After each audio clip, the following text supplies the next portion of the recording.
Welcome to Night Auditorium. My name's Joe Marchio. I'm the assistant conductor here at the Cape Symphony, and you're used to me having a big screen back here showing you some pictures and some videos explaining the music and the composers you're about to hear. You're going to hear about the composers and the music a little bit, but this is a fireside chat with Alyssa Wang, who is our conductor tonight.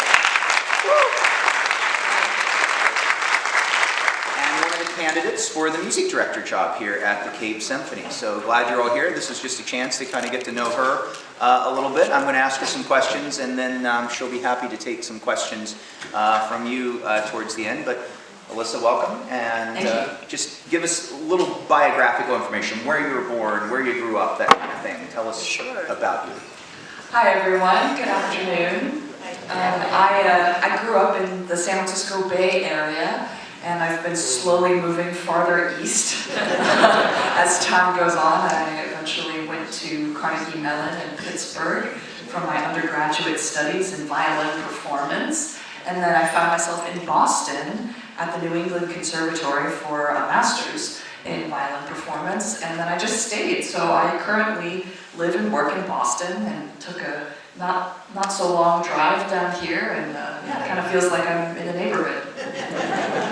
And do you remember as a child what drew you to music, or wanting to play the violin, or any? Yeah, I mean, I think, so I started playing violin when I was 6, and there's no amazing story behind it whatsoever. I just thought it would be cool to play an instrument, and because I was 6, I didn't really know what instruments existed. So I'd heard of a violin, and so I just started taking lessons, and the first 4 or 5 years that I played violin, it was with a bluegrass fiddle teacher. So that was sort of how I got my start, and then eventually I started transitioning into classical music, and then I just never stopped. So bluegrass, is that what brought you to Pittsburgh? And No, not at that point I had been classically trained, but it was a fun way to keep me as like a child entertained. Yeah. So if today you were to take up a new instrument, what instrument do you think you would want to learn? Oh my goodness. I mean, I've always loved the cello, so I'd probably say the cello. Or, you know, an instrument that's not in the Western classical canon. I'd love to learn how to play like a Centaur or something like that. Interesting, excellent. And so you live in Boston now, and tell us about where you're conducting in Boston these days. Sure. So I have a kind of hodgepodge career, is what I like to call it. I do a little bit of violin playing, a little bit of composing, but most of the time I'm a conductor. And one of the things that I do is run a nonprofit that I founded called the Boston Festival Orchestra. I'm the artistic director and conductor of that orchestra, and we're kind of like a Boston local alternative to Tanglewood. So we perform in the summer in Boston proper. We're like a summer festival. And then I also am the assistant conductor of Boston Ballet. So literally tomorrow, I'm about to head into the studios for a long stretch of Nutcracker. And so I've been doing lots of ballet over the past couple years, which I absolutely love. And I'm also a violinist in Boston Chamber Music Society, so I get a good fill of chamber music in there every once in a while. So it's interesting too. I mean, I think as a conductor, you're a violinist, so you have that, you understand that world, but you've mentioned composition too. So tell us about music that you've written or that you like to write. Yes, so composition was never part of my plan. It was something that came about during the pandemic, because I put my violin away, and I didn't really, the pandemic was sort of, it was difficult for me because we didn't have any concerts to look forward to, and it was really hard for me to find a reason to play without a live audience kind of to look forward to. So I put the violin away, and I thought, you know, maybe there's still something in me that needs to come out, and that ended up being a little bit of composition. I haven't written a lot. I mean, I call myself a composer last because it's like the thing that I do the least, but I've written some duets, some solo violin stuff, and then a couple of years ago I wrote a violin concerto, which is sort of like my biggest project to date.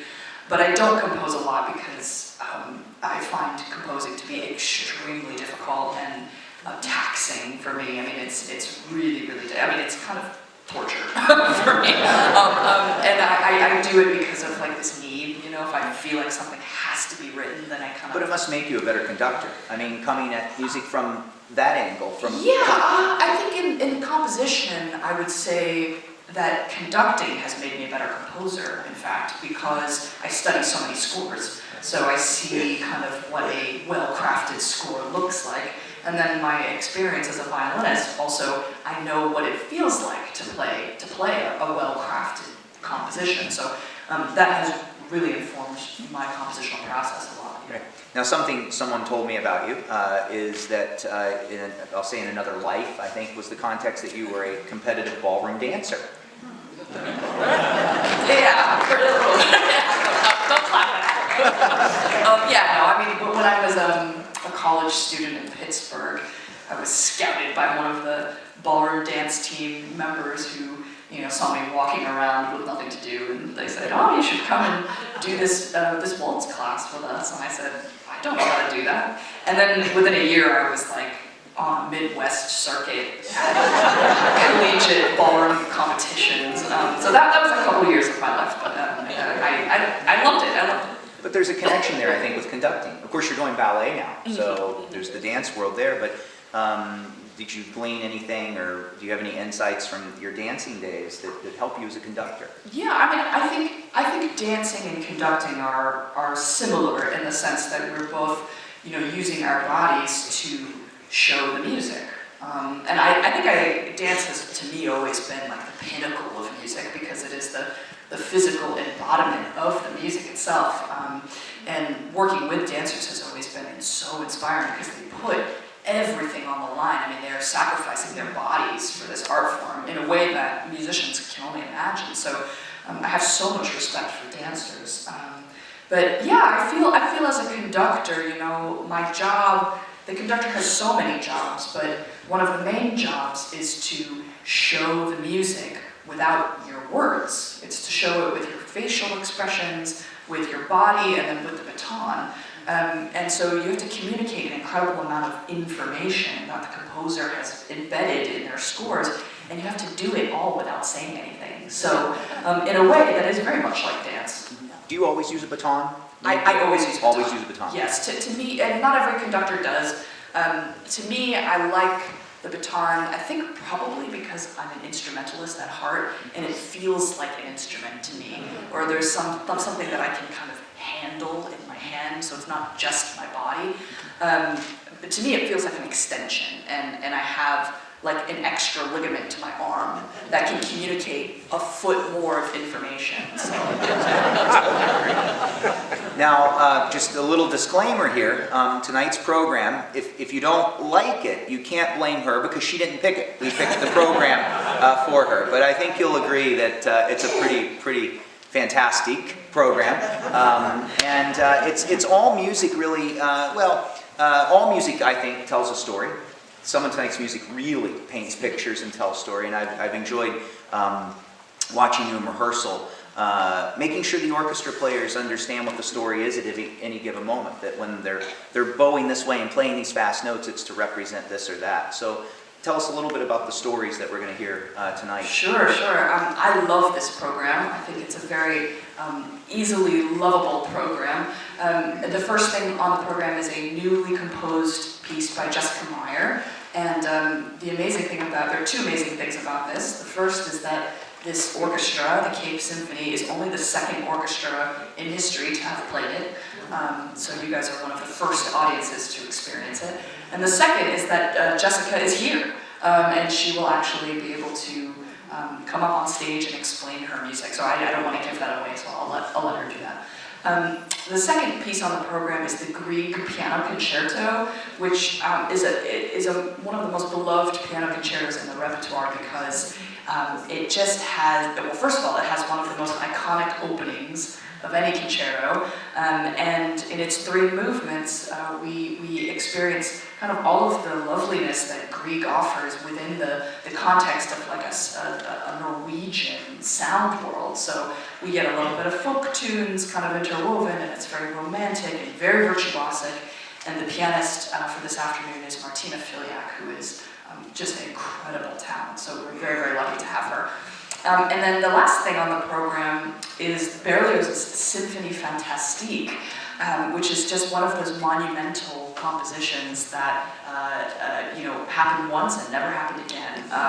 And I'm going to repeat this on stage so you guys can hear this twice, but the story of Symphony Fantastique is absolutely incredible. The first thing that makes it unique is that during this time, if we put ourselves in Berlioz's shoes, right? Beethoven had died just 3 years ago, and we're used to a 4-movement concert format for symphonies. And at this point in time, if you wanted to have a plot going through, like a narrative going through your symphony, it usually involved vocal text. So this was opera, right? And that's where we could get all of the complex story plots. But Berlioz didn't want to do that. He actually wanted to tell this complex story with no words at all.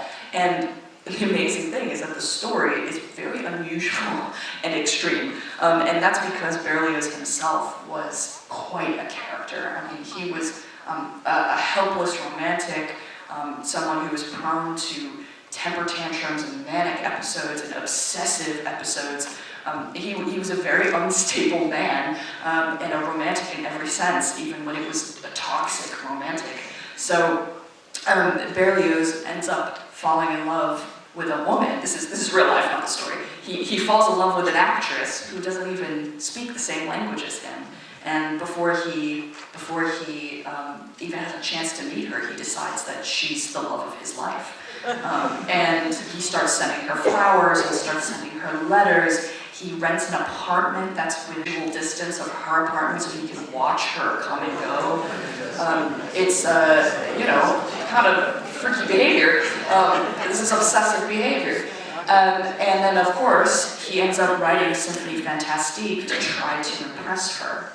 And the story of Symphony Fantastique is about an artist who falls in love with a woman who doesn't know him. So it's very autobiographical. However, it doesn't just end there, because the story in Symphony Fantastique is perhaps if you were to put yourself in the shoes of a young woman who's getting wooed by a man, the story of Symphony Fantastique is not exactly what you want to hear. And I'll explain why. So in the first movement of this symphony, we basically are in the artist's shoes, and we see this woman and we fall in love. So the artist falls in love with the woman and daydreams about her, and we feel the excitement and the passion and the love just pouring out of him. And that's the first movement. The second movement, they meet at a ball and they have a dance, and it goes very well. In the third movement, there suddenly exists this possibility that they could be together. And there's this beautiful countryside scene that Berlioz paints of, if you can imagine, 2 mountaintops with 2 people on each of the mountaintops calling across to each other, back and forth. That's how the third movement starts. And he illustrates this by taking the oboe player, the principal oboe player, sending them backstage. And there is this beautiful duet between a backstage oboe and an onstage English horn player. And the oboe plays, is her voice, and the English horn player, slightly lower in range, is his voice. And they have this beautiful dialogue. And then through the third movement, he starts pondering what this could mean to be with her, and starts thinking about, one of those manic episodes kind of arrives again, and he starts feeling jealousy and envy and anger and passion and hope, and it's very complicated. And there's essentially this call, come and meet me on the mountaintop. And at the end of the third movement, we hear the English horn call out to her again, and there's no one who responds. So it is unrequited love. And instead of the oboe in response, we hear the rolls of 4 timpani. And Berlioz describes this as thunder in the mountains, but to me it's very obvious that this is his emotional anger, that in the darkness that he feels that she's not reciprocating his love. And it's not a sad feeling, it's an angry feeling, it's a dark feeling. So then, in the fourth movement, when everything kind of goes off the rails, this artist, so upset at his fate, decides that he's going to try and poison himself with a lethal dose of opium. So in the story, he takes a lethal dose of opium and it does not kill him. Instead, it sends him into these hallucinogenic images. And the hallucinogenic vision that he has is that he has killed his beloved. And the fourth movement, which is called March to the Scaffold, is of him being executed for the murder of his beloved. So it's this sort of disturbingly exuberant march, which ends with a big chop where his head gets chopped off, and you can actually hear his head bouncing down the stairs. And then it's sort of, and then there's a big finale that ends. Now, what I love about this is that a lesser composer would have just ended the symphony there, but Berlioz added a fifth movement. And the fifth movement is all manner of monsters and demonic creatures who are visiting him in hell, haunting him for his actions, and among the monsters is his beloved returned to him, not in her, beautiful earthly form, but in this like witchly form, cackling at him, mocking him, and the melody that we know of to be her melody is transformed into this sort of grotesque dance. And the entire movement gets faster and louder, and it just follows him as he gets haunted by these creatures for all of eternity. So if you were that actress and you discovered that this story was for you and about you, I don't know, I'd be a little scared. So that gives you a picture of just kind of what a interesting man Berlioz was, and he put all of that passion and anger and self-destruction into Symphonie Fantastique, and that's why it's one of the most engaging pieces in the orchestral repertoire, because all of that is done without any text. It's just in the music. And it takes total 200% commitment to pull it off, and as the conductor and as the players, we have to become Berlioz. And we have to sort of become possessed by his emotions and let it take us over. So it is really a once-in-a-lifetime experience performing it, and it takes an incredible amount of commitment to listen to it, because it's an awful lot that gets thrown at you, but it's unforgettable. And as she said, there's all kinds of wonderful special effects, right? Mm-hmm. The oboe off stage, and in the fifth movement, there's these wonderful church bells that you'll hear ringing, and some orchestras have a big set of church bells. We have sort of this set of chimes that are off stage, and I've had so much fun with Alyssa this week, because our principal percussionist, Paul Gross, we've been trying to get the right sound. She would be on the podium and I'd be out in the hall, and Paul would bring different mallets every day just to see which one. So we went through like a dozen mallets, some made out of raw. I didn't know they made mallets out of rawhide, but rawhide mallets and metal mallets, and there's a lot of work that's gone into creating and bringing this story to life, and I think you'll be enthralled with what you're about to hear. So we've got maybe about 9 minutes left, and I can just see some of you have questions. So if you'll ask the question, I'll repeat it so everyone hears the question, and then we'll let Alyssa answer. So who's got a question for Alyssa? Yes? Where did Fantastique get its name? Where did Symphonie Fantastique get its name? That's a really great question. It actually had multiple names. Its original name were 5 stages in the life of an artist. And it was more of 5 separate movements that were supposed to depict the passions and emotions of an artist consumed by his art. But this wasn't really what it was about at the end of the day, and I think he thought that the publishers too thought that this wasn't enough to encapsulate the monstrousness of the work. And so, it is a symphony, technically, even though it has 5 movements, and so they attached Fantastique after it, because it was sort of like a PR move, is what I would say. Yeah. Yes? What advantage do you see as a conductor to being a violinist? I'm a violinist. I have always hoped for a conductor who is a string player. So the question comes from a violinist, who's asking what advantage does she have as a conductor by being a violinist? Yeah, I love this question because everything that I do as a conductor is informed by my experience as a violinist. You know, I've spent many years in orchestras. I believe that there are many things about conducting that you can't learn in a classroom. You can't take an online course about it. You can't necessarily even observe another person doing it. You have to be inside the orchestra to understand all of the unspoken rules and what are the best ways to get an orchestra to sound a certain way. It's really something that you have to experience yourself. So much of what I say in rehearsals is dictated by what I've experienced and know to work. I spend, as you could probably imagine, maybe a little more time with the strings than I would with other sections because that's kind of my bread and butter. But it has everything to do with it, and that's why I still play, and it's kind of my way of remembering like where I come from. And so when I am on the podium, I'm putting myself in their shoes as much as I can, and being an active violinist sort of makes that very easy, actually, to just sort of empathize with them. Yeah. And I think you've mentioned you play the parts. I mean, you learn scores with your violin, playing the different parts. Yes, if I were a great pianist, which I am not, I would do what all great pianists do, which is open the score and play the score on the piano and transpose all of the parts and all the clefs at the same time. But I don't have the piano skills, but I do play the violin. So one of my ways to prepare when I study a score is to read through the parts on my instrument, and that kind of helps me to come up with solutions to things before they happen, or I can catch. So sometimes I catch mistakes in the score, just by reading it. So, that's my primary score study method. Yeah, wonderful. Another question. What drew you to conducting? What drew you to conducting?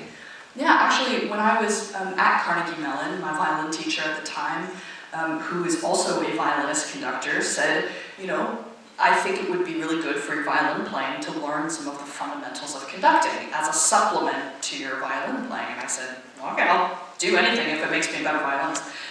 So I took some beginner conducting classes, and it very quickly turned into like, oh wow, I really like this. Maybe this is something that's a good fit for me. And I started exploring some summer festivals, I started exploring some assistant conductorships, and I started looking for conducting mentors to kind of give me experience on the podium so I could figure out if this is something that I really want to pursue. And it sort of spiraled, and now I'm mostly a conductor, and no one's more shocked about that than me. Another question. What can you tell us about the language of conducting? When you're up there using your body in lots of interesting ways, or not, what's the language you're trying to, and how do you speak the language? What messages are you giving with your right arm or your fingers up or what have you? So the question is about the language of conducting, how body, facial expressions, it speaks to the musicians. Is that the essence of it? Yeah. You guys are such a smart audience. This is such a smart question. The conductor has three tools: the body, the face, and the baton. And I use all three in different combinations to communicate. The number one job is tempo. Getting everybody in at the same time and starting it at the right speed. Things like, if there's a big swell in dynamics, I can show that. I can make my body bigger and smaller, which kind of shows large sounding music and small sounding music. I can communicate emotion with my face a lot of the time, and that goes a really long way, actually. I can communicate things like if the music needs to increase in tempo, if it goes faster, then I can sort of move them along. Articulation, how long or short something should be, if it should be a sharp attack or a really smooth attack. You can show an incredible, kind of infinite number of things with those three items. Mim, I think you had a question. How many times have you conducted this? The question is, how many times has she conducted Berlioz's Symphony Fantastique? Conducted, I've played it many times. Conducted, yesterday was the first time. And today will be the second. Follow up? Yeah, I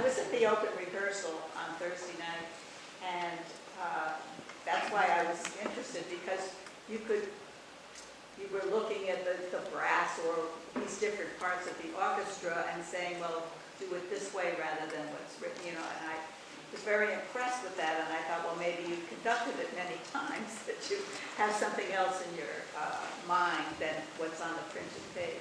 Yeah, I think conducting it many times obviously gives you lots of experience, but when you prepare to conduct an orchestra, even if you've never conducted it before, you should always anticipate having to fix lots of details in every section of the orchestra. Go ahead. My friend raised his hand first. Oh, okay, go.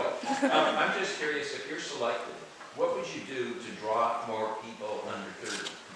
More people under 30. So if she's chosen as the music director, what would she do to draw more people under 30 to the symphony?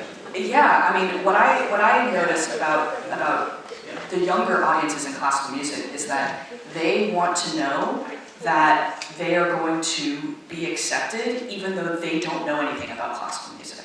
I think classical music as an industry sometimes falls into the trap of making people who are unfamiliar with it feel bad for not knowing anything about it.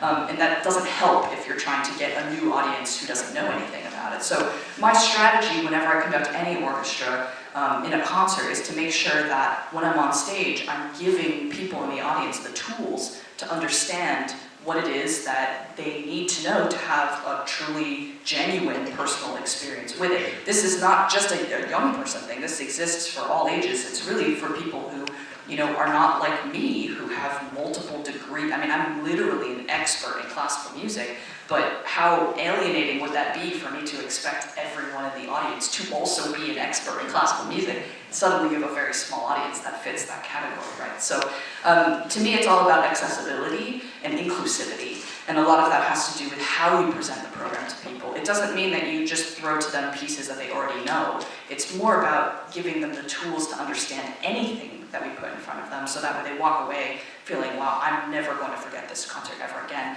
I learned something new that I didn't know before, and I want to have another learning experience, so I will return. I think we got time for one more. Oh, yes. Please correct me if I'm wrong, but on reading the Cape Symphony website interview, which was also really great, like today, I believe I read that as a violinist, you came here and played with the Cape Symphony, and so my question only has 25 parts. My question is, that seems like a really unique experience, and I'm not sure if the other people that are applying for your position did that. So I just want to know what the program was, because we've been subscribers for a while, what the program was, who the conductor was, and what's it kind of like to be playing with the musicians and then to be here as a potential leader. So she's right. She's played with the Cape Symphony once, One time. a while ago, and so go ahead, take it away. Yeah, so when I was a grad student at New England Conservatory in Boston, I was just trying to make some money and get on the gig scene. And I think I must have gotten on the list somehow, but I ended up getting an email from the Cape Symphony as a student, and it said, would you like to play in this Bach concert? It was an all Bach concert. It was that John was conducting, and it was the one where it started with like one cello, and then there were two people, and then three, and they kind of expanded and got bigger and bigger. So anyways, it was sort of one of my earlier like local gigs that I did as a student, and I mean, I never thought that I would return in this capacity, but honestly, like having been in the orchestra, I think made me feel a little bit more at home already, like before I even came here. I thought, okay, well, I've been in the Barnstable Performing Arts Center before, like I know some of these players already, so I think it helped to just make me feel really comfortable here, and I felt like, I think I know this orchestra more than I think I do, and it helped me to make my rehearsals strategically efficient, so that way I could say, okay, what are the strengths of this group? Where can we, how can we reach the highest level possible in this short amount of time? And so it's really wonderful. I'm so thrilled to be back in this capacity. Yeah.